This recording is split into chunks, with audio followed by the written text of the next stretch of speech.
With what we saw during the course of Nicole's report, stability, any sense of proper calm in Egypt is probably a long way off. And Nicole, with me now, you detailed some of the particular areas that have seen trouble, the flashpoints. There are others as well. Well, that's right. Just in the last few minutes, in fact, we've heard about some problems in an area in Giza. We've been hearing about Giza all day.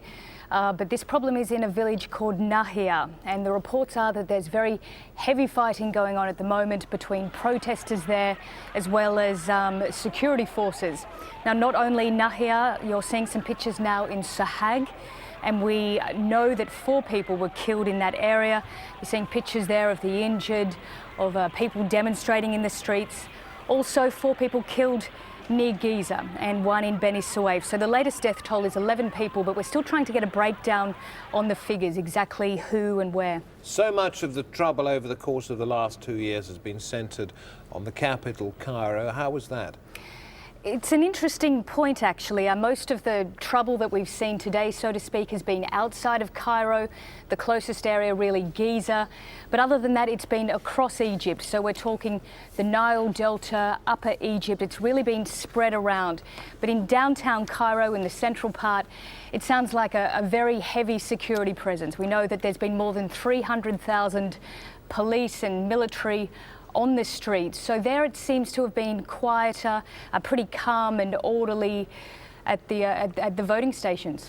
A reflection of the popularity or the enthusiasm for this vote may come through the number of people who actually bother to go to the polling stations. Last time around it was roughly only 30%.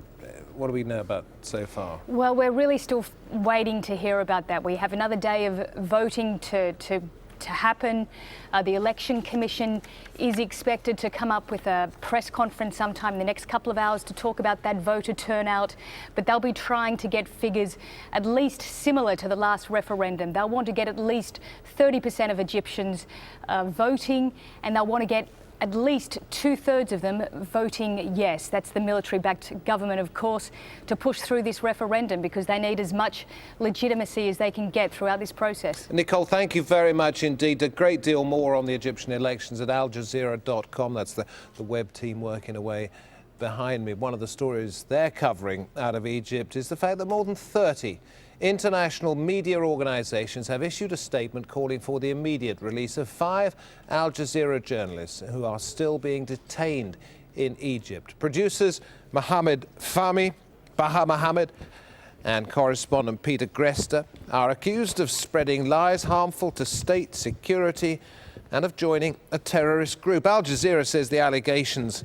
are fabricated and is demanding their release. The other 2 journalists are from our sister channels.